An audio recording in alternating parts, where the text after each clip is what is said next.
If you want to learn how to make the most moist pumpkin bread ever, especially now that it's fall and we are starting to get those cooler temperatures in the morning, just follow along. So before I got started, I did go ahead and measure out all of my ingredients because that's just what I like to do when it comes to my baking routine.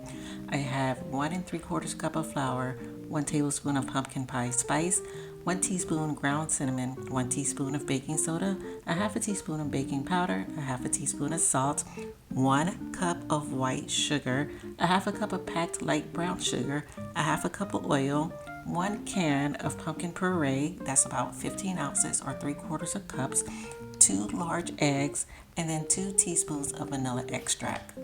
Now with all of that, what you're going to do is combine all of your wet ingredients that includes your sugar, oil, pumpkin, and eggs in a bowl and mix it all together. I went ahead and threw all of that in my stand mixer and started whisking it around.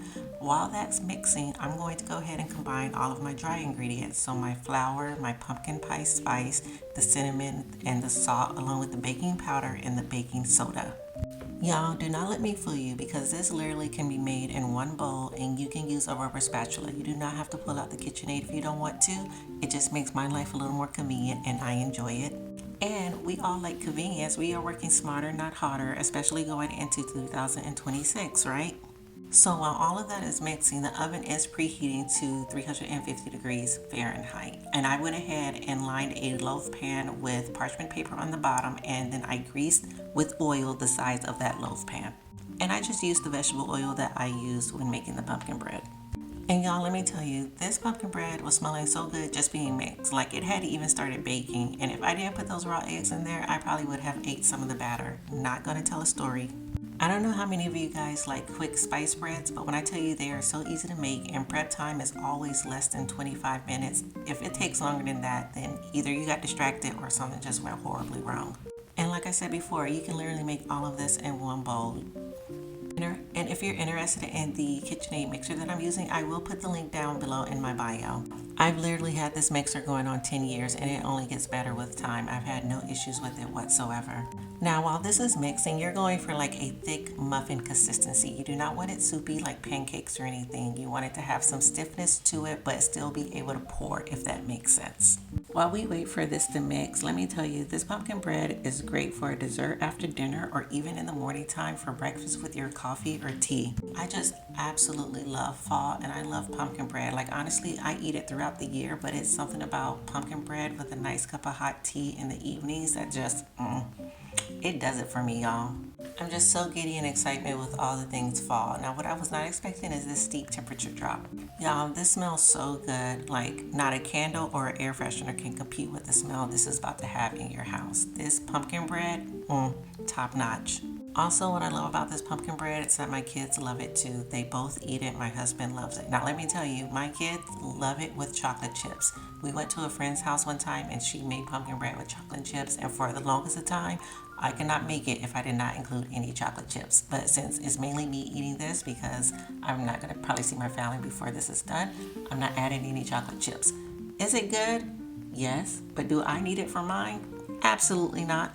Now, once you're done mixing, you're going to go ahead and pour it into your greased loaf pan, and you want to smooth the top of it so that it's not as textured or whatnot. You're going to stick this in the oven for 60 to 70 minutes. I started with 60 just in case it wasn't enough time, then I can always add more time instead of starting with more and then trying to fix something that's overdone. 60 was just enough for me. It was perfect. And while this was baking, this is probably like my 4th or 5th time mentioning how good this loaf smells. But I'm telling you, there's not a Bath & Body Works candle that can compete with the smell of this pumpkin loaf. It is absolutely amazing how good it smells.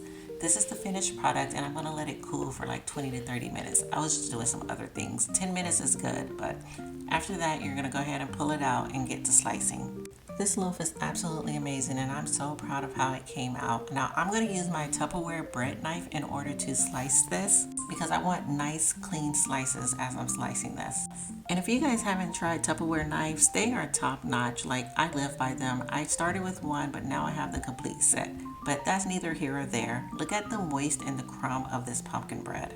She is absolutely gorgeous. I'm going to go ahead and butter her up and see how she tastes. I'll let you guys know what I think.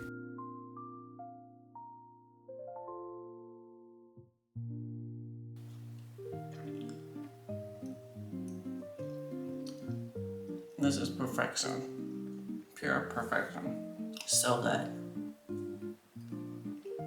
Amazing. You have to try this. Like, you have to try it, so good.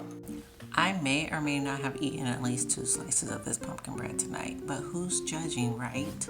I go ahead and slice up the rest of the loaf because I just want quick access, especially when I'm trying to get ready in the morning. I can pop it in the toaster or in the air fryer so that I can warm and top it with my butter. I stored it in an airtight container and put it in a dark place so that it can stay fresh. I would rate this pumpkin bread a 10 out of 10, and not just because I made it, but because it's easy, it's quick, it's tasty, it's moist, and it's all things fall, and that's what we're all about over here. So be sure to let me know if you give this a try, or what is your favorite spice quick bread to make, and what are you making this fall so that you can live and relish in the moment. You guys know that it's all about slowing down and being present with your time. Let me know what you're making, and if you try the pumpkin bread, let me know how it comes out for you. As always, don't forget to like, comment, and subscribe, and I'll see you guys in my next video.